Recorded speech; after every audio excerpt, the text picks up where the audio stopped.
Good evening. Before we begin tonight's Hillsborough Town Board meeting, and without objection from the board, I'd like to briefly share a few thoughts on the unprecedented challenges from the federal government that have been and the political impact they have on Hillsborough's residents and our economy.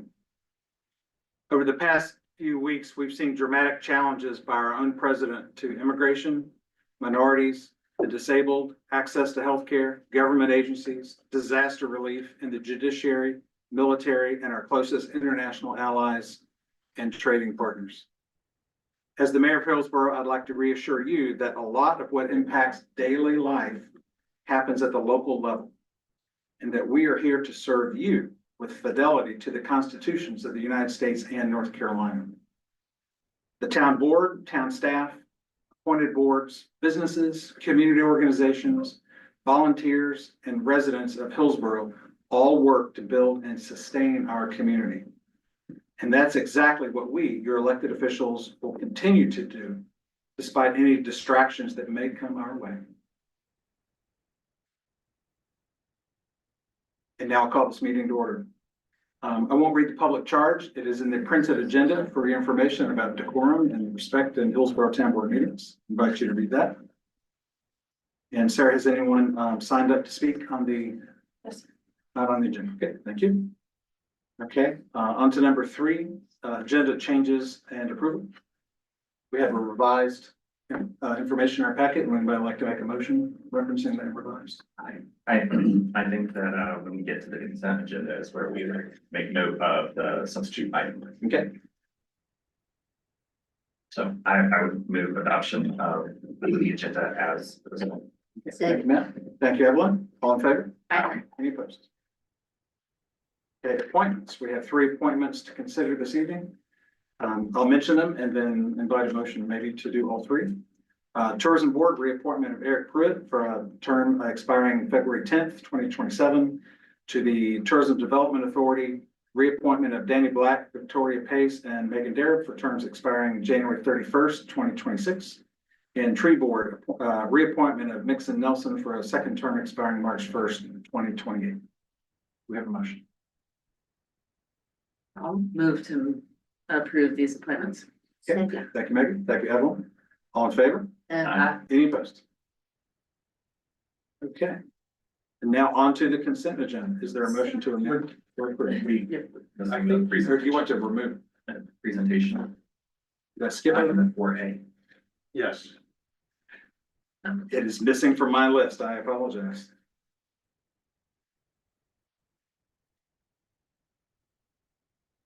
Or A. Okay, presentation from Shannon Karen. Economic development. So, haven't done one of these in a while. Sarah, how do I screen share? So go ahead and present it.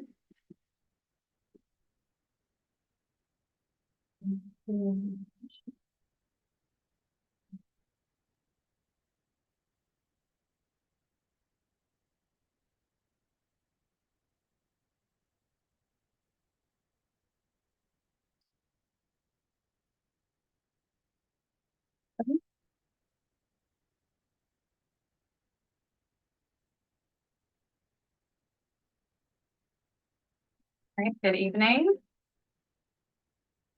So we haven't done one of these in a while. I think it was requested to bring it back. And so this board, well, I'll give this one and then this board can kind of decide if we want to do these annually, biannually, go back to quarterly, as you all would like to receive information on these items. So the way the presentation is kind of set up, it's looking a little bit backwards since we haven't done this for a few years, what we're kind of doing in the present, and then looking forward for each 3 of these topic areas. So you all know that we worked on and adopted the comprehensive sustainability plan. We hired a new position, planner 2, thanks to Molly Boyle for filling that position for us. She's been a huge help in helping us get things done in the planning department, planning division. So now kind of where we're at right now and things that we're working on, we are working on the parking study where we've done an internal kickoff. We're doing some information data sharing with Nelson Nygaard, which is our selected consulting firm to do that. And we're working on the plan for public engagement. We are kicking off a code enforcement contract in an effort to kind of get more done with less, do more with less, essentially. We are working with state code enforcement to do a more proactive code enforcement campaign and strategy. We've largely done complaint-based code enforcement. There's some equity issues with doing it that way. And so we're hopeful to kind of nip things before they turn into major problems over time. And also it's nice to have that kind of third party. There's kind of less bias involved in the code enforcement process. So we've just kicked that off. We are starting up the first stages of the UDO rewrite. We released the RFP. We got the responses in and staff is scoring and interviewing the finalist firms right now. We had good responses on that, so I was excited. And we are going to be, we're implementing the CSP and the town board strategic goals. That's kind of an ongoing thing that we're doing in the planning department. Looking forward, don't forget about our Hillsborough Station TOD project. This project got pushed a little bit as far as planning that station area, mainly because we just have so many other things, as you saw in the last slide, but this still remains a priority. We do have to talk more about in the future about kind of what we're going to do with the rest of that land. We've had a lot of, as you have seen over the last few years, annexation interests, rezoning, and new development ideas. And we have been working closely with utilities and engineering services to keep up with that demand on our water and sewer system. We are seeing a lot of interest and inquiry at Oakdale, the Meadowlands, Owls Woods property, the Palioris properties, Waterstone. The next phases of Collins Ridge are starting to come in. Persimmon Phase 2 is starting to come in, and we are starting to have conversations with developers that are interested in that build out of the Waterstone South plan that you all saw a few months ago. So we're busy.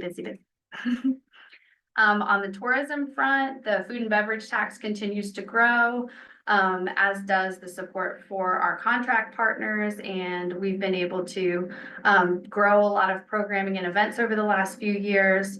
The Solstice Lantern Walk has grown quite considerably. The holiday parade and the tree lighting got so large that we actually split that into 2 events this year, which were successful. And we're hoping to grow that tree lighting event more in coming years. And Last Fridays also continues to thrive and grow and evolve, as does our town and the needs for that. Well, we've also seen some bigger marketing opportunities, both paid and unpaid. We've done some things with WRAL through their Out and About segment, and we got a write-up in Southern Living magazine, which was really nice. Occupancy tax also remains steady. There was some growth when Colonial Inn came online. We're also seeing some growth in the short-term rental sector. And the TDA continues to support public art. I included this 21-year artwork here. And now, because I was talking about this, the Hillsborough mural, apparently at the last presentation that I did. So I thought it was kind of fun to update that. The TDA also supported another new mural on the back of the former Bank of America current wooden nickel building. And the TDA has made some investments in holiday decor this fiscal year, and their continued desire to support both the TDA need and the community need for a performing and cultural arts venue somewhere here in town.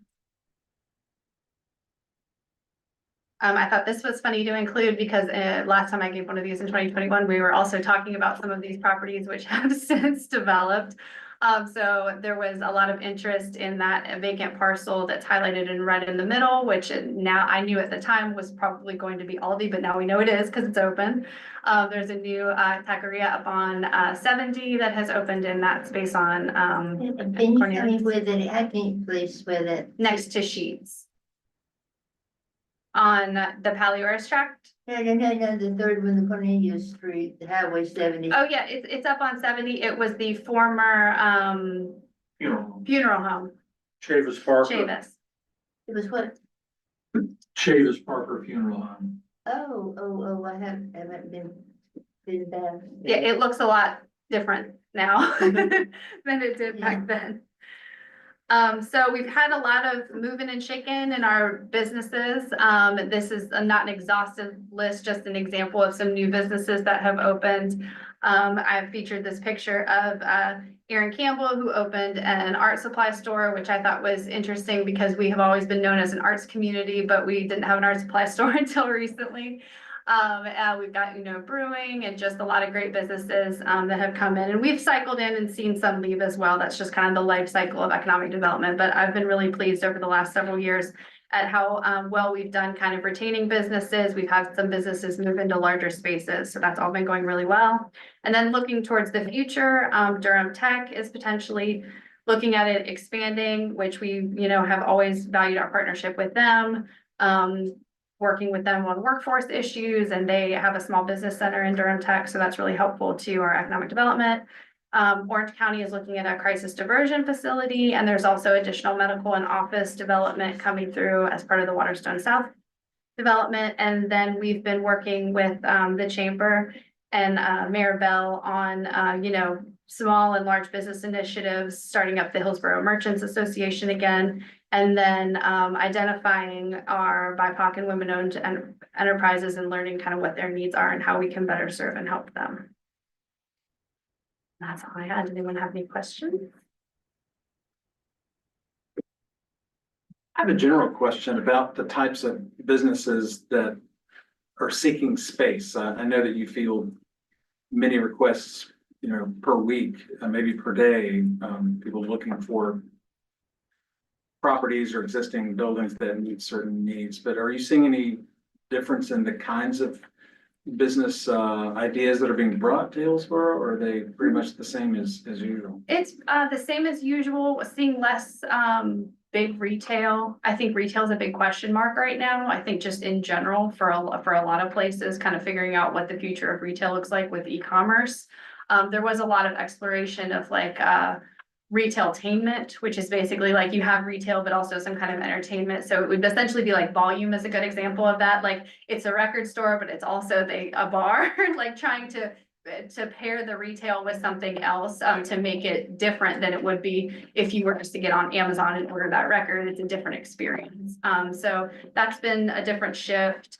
Seeing kind of the same general requests, I would say, restaurant space, because restaurants are really expensive to upfit. The hood, the grease trap is, so if there's people who are looking for those spaces tend to want to go into places that used to be restaurants. And so there's some questions there of do you know of anybody who's leaving their restaurant space? And then as far as development goes, a lot of inquiries on apartments, and which I think the market is that's market driven, and that's what the financial institutes are backing. And then we're also seeing a lot of requests for storage unit facilities. So it's people and their stuff is what we're seeing as far as development. But yeah, the small businesses I would say are kind of the same. Daycare is one that I get fairly often, because again, those spaces are kind of niche. You have to have the indoor space, but you also have to have somewhere outdoor. I think that's maybe state licensing related. Thank you. Questions for Shannon? There's one building, there's one office space there's James Pharmacy and what is occupied, but there's a building that might have been, I think it was Matthew's Chocolates, but there's one empty building that's got posters on, people are sticking. Yeah, that's the old nickel space, and Mayor Bell and I have both been in contact with the owner of that space. Right now it is vacant. We're trying to work with the chamber on ways we may be able to kind of clean it up and fix it up. Did you want to speak on that at all? Yeah, you go ahead. Okay. Describe it after. Okay. So we did talk to the owner about, if it were okay to try to remove some of those posters and just kind of make it look a little nicer. And then we've been talking with the chamber about strategies and things that we may be able to do for spaces when they are vacant. We also have, that 100 Churton Street space there on the corner where the art gallery used to be. We've got Mr. Lemon Brown has been working on that for a while. So just trying to figure out when a space sits like that, what are some creative ways we might be able to spruce them up and make them look nicer. I've done a little bit of research. Some towns will do temporary art displays in windows and things like that to try and just get some kind of activity there while it's empty. But so we're hopeful that we get a new tenant in there soon. It would just be nice to have something other than a restaurant or a bar there, but people come in and they want things like safety pins. Even, I mean, optics, and of course you can make a living selling safety pins. I can't get them to sell them. So, I mean, something, and then somebody said they used to go buy shoes here, clothes here, and gave a whole list, and now they can't, they have to go somewhere else to get it.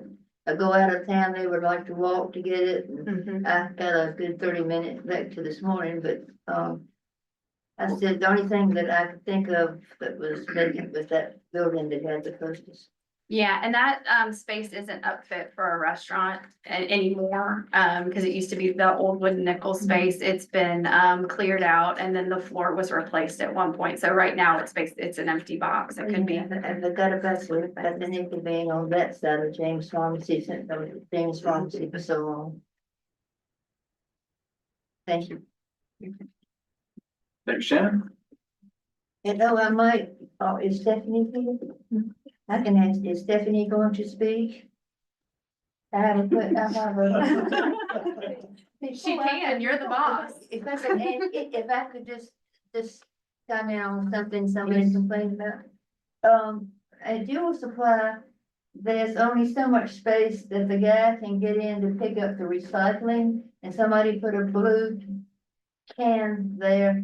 They can't pick it up with a truck because the park, they can't start picking up until 7. People are already parking there at 7, and there's already a trash and something else, and then there's a blue thing, and maybe that's probably county.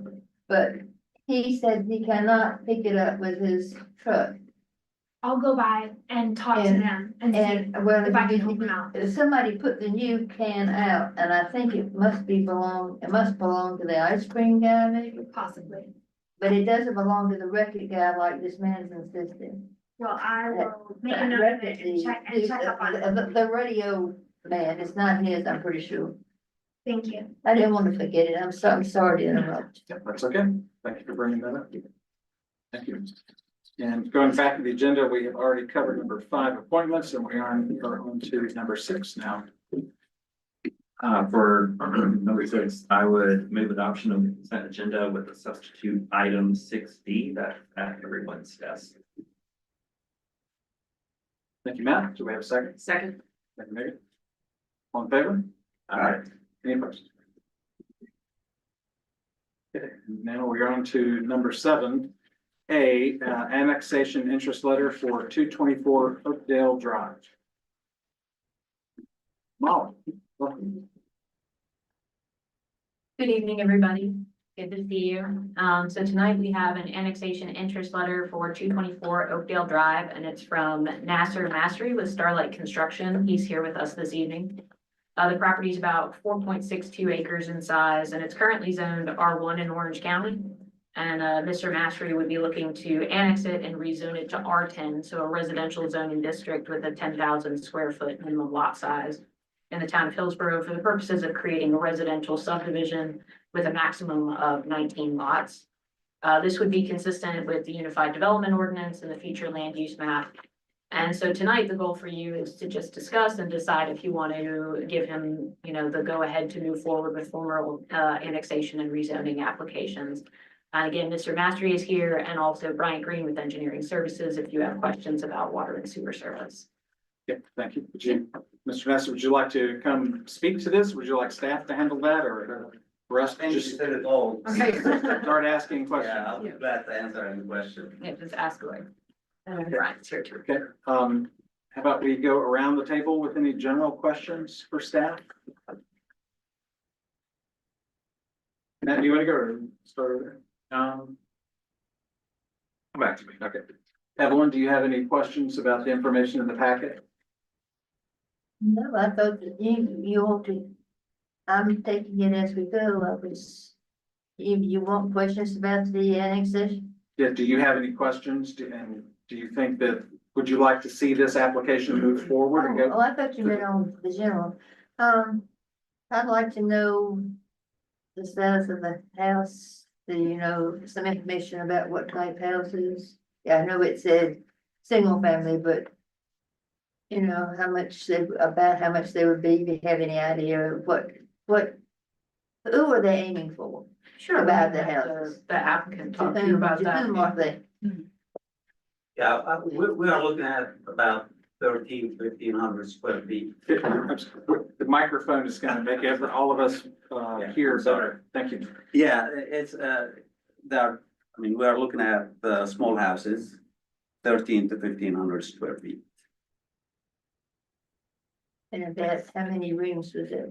It will be 3-bedroom, master and 2 extra bedrooms and 2-car garage. And there would be how many, beginning, How many lots? how many houses do you intend to, would you like to build it? Well, based on what the study, this is done by some design and engineering. It's only about 13 lots, 13 houses, 13, 13. okay, well, just to get some feel. Just to get some feel, I have read it, but it would just give a better feel to have some idea. Okay, thank you. I believe my question was answered, because in the paperwork, it said 19 lots, which seems like it's more dense than the like adjacent division, but at 13, it seems probably about on par with what's next to it on that Red Court. Then Yeah, and 19 was just the maximum based on the number that would be allowed with the zoning district. And also at 20, that's when you reach having to get a special use permit. So the maximum that he was going for was 19, but in discussing with Mr. Matry, the intent was never to achieve that many. okay, that actually answers all my questions. Thanks. Okay. Thank you. My only question is, I'm curious if it's, the layouts, would there be a street going down the length with houses on either side like the adjoining property? In our preliminary discussions with him, that's the intent. Again, like once we get into site planning, they would have to determine exactly the best layout. But presumably mirroring the subdivision adjacent to it. Thank you.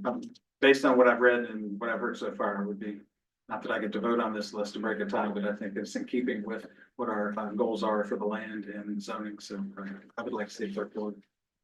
Rob? I don't really have any other questions. Seems like a good fit for that space. I guess my only question is, and then maybe for Brian, so there's some Orange County property on Oakdale, I guess, and do they currently have water and sewer? Are they on?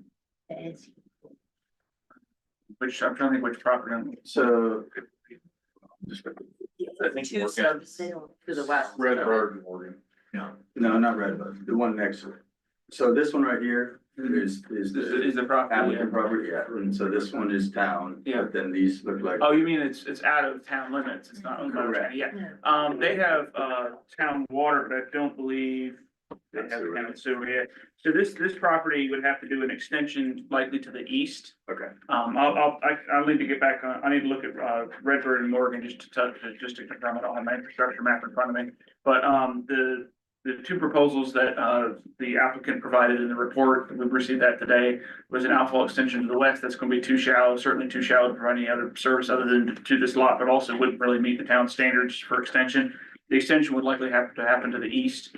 So that would be kind of our main sort of staff comment, again, in response to the packet we received today from the applicant is, we certainly recommend to do some more costing out of what that would be relative to the number of lots they think that they're gonna be able to get from the project. Certainly would be happy to entertain the application and review it and provide more comments at that time, but that would be our 20,000 foot comment. And I think there was some mention in there about upsizing certain things, and that would be on the applicant. That would be on the applicant, yeah, the sewer line that stubs kind of between the ABC store and what used to be the Pizza Hut. That's only a 6-inch line, that doesn't meet state standards for public sewer service, it has to be at least an 8, so they'd have to upsize it until they got to an 8 in that parking lot there. Okay. Yeah.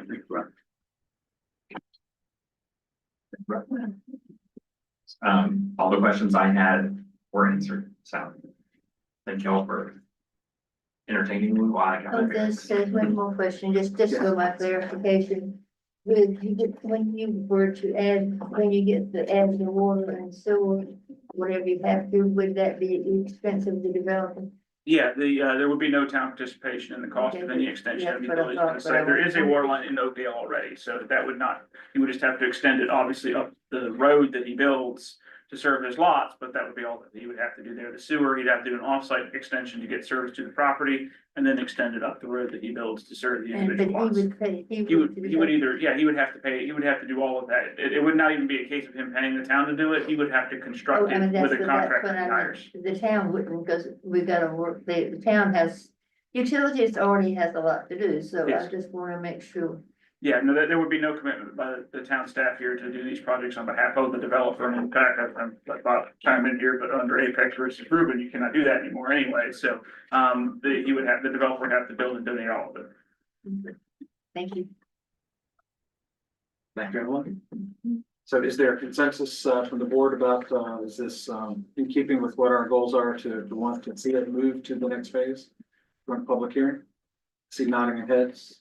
I don't see anyone opposing. And Bob, do we need a motion for that, or is it just? Well, I might as well formalize Doesn't hurt the motion, yeah. Move ahead with the process. I'll move to allow the applicant to proceed with annexation and rezoning requests. Second. Thank you, Rob. Thank you, Matt. All in favor? Aye. Any opposed? Okay. Thank you. Very much.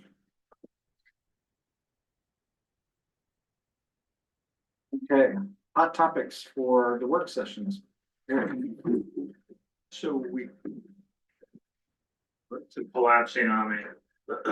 So we only have one item right now, which was gonna be the advanced, budget, economic outlook, to free up time during the retreat. But I think there's a possibility that we won't do that at the retreat. If I can wait and do the economic update at the retreat, we'll have more fresh data and be able to tie it in with everything. So I think that's likely to be the case.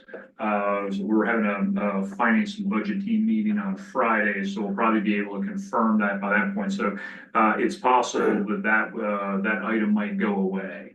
I don't know if that means that there will be something else worthy of talking, or that we may have an opportunity to cancel that meeting. So, especially with your retreat coming up, that's the board's call. If something pops up, we've got the meeting. If nothing else comes up, we may have an opportunity, and then to give you a break since you'll have that Saturday, the end of that week for you taking over the retreat.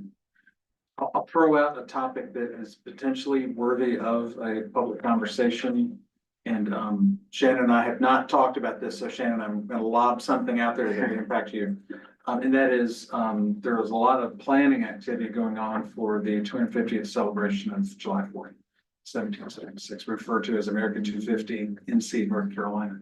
And so all the usual suspects in town are meeting and contemplating, how could we, what should we do, how much will it cost, all these things.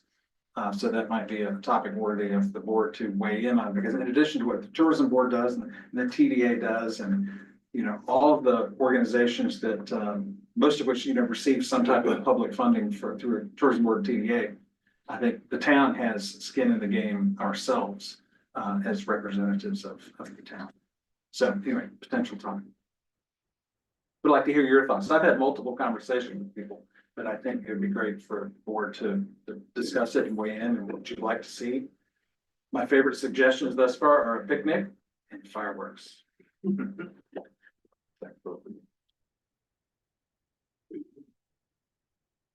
Okay, moving on to updates.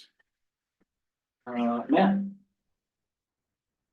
Yeah, so, this past weekend, I attended the legislative, breakfast on mental health, which I've had an interest in for a while, but I think especially as we're looking at a diversion center, it's good to see what's being talked about, in general. And there's some areas nearby that actually are bringing online more diversion, either funding or facilities or that sort of thing. So, it's good to hear, that, and also to hear, legislative perspectives on, on mental health. And, there's always a good bevy of local folks. Mayor Fushi from Carrboro was there as well, and Commissioner Ferguson. So, overall, It was, really good. I also, made my way, down to Charlotte for a, event, supporting the Human Rights Campaign, which, there is a lot of anxiety about the things you were speaking of, earlier today, Maribel, about various communities, but especially the LGBTQ community. So it's good to go and support them and the work they're doing in North Carolina. That's it for now. Good. Thank you. Ralph? I do not have any reports. I have a, park recreation for next week, at the water sewer advisory, last week, but I have nothing. Thank you. I have several updates.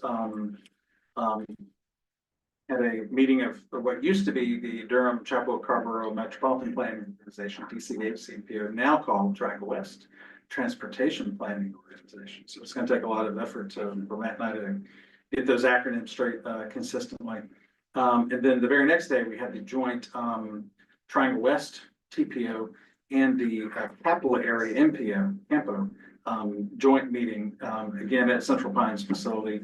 And the features of that meeting are to review the Metropolitan Transportation Plan, MTP. And this is the long-range planning that we do for the old Raleigh-Durham area as a whole. So it's inclusive of both of those, the TPO and the MPO. So that was very good, very informative, and there's a lot going on in this area.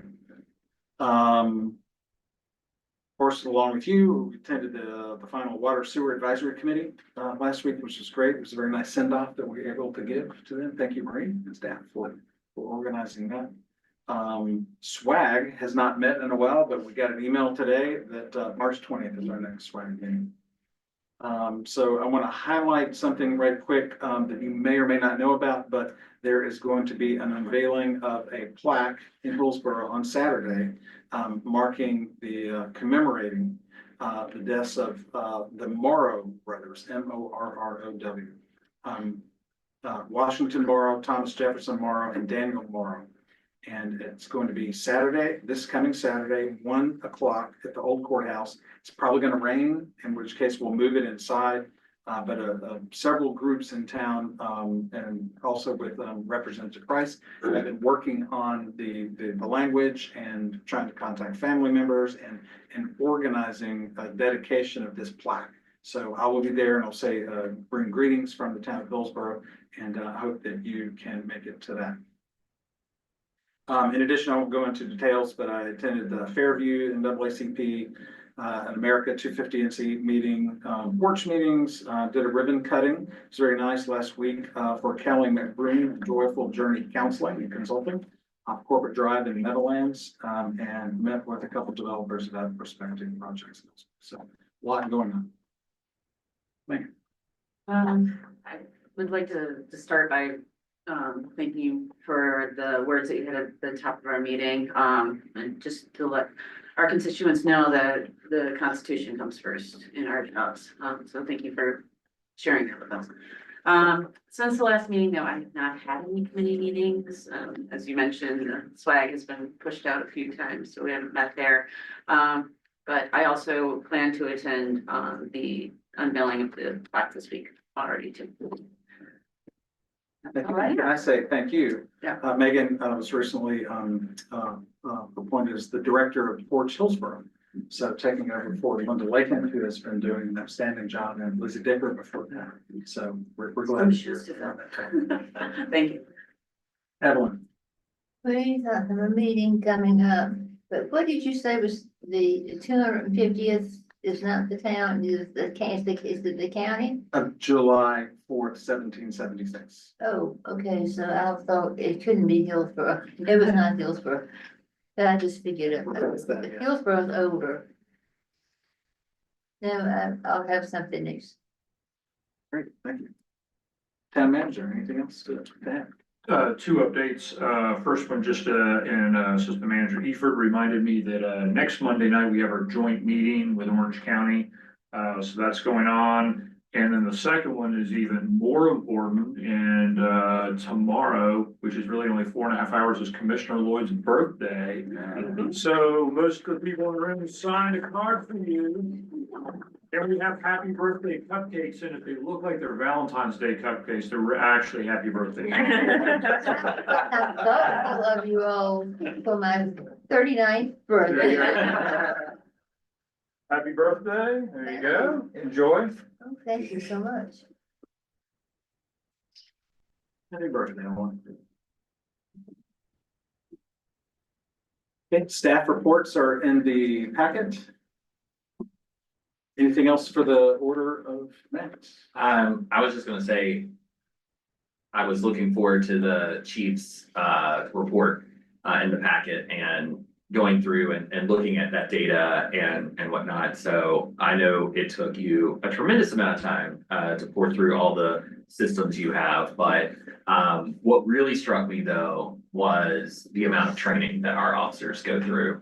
And the types of training, and some of it's unfortunate training. I think there was a suicide investigation training that an officer went through. So just kudos for our folks staying on top of it and voluntarily doing more training than is required. That also stuck out. So but glad to see the awards that were in there that officers received recently as well, or recognitions. So thanks for always being so thorough. A lot of props go to Marshall. He did a lot of the heavy lifting in this one. Thank you, Marshall.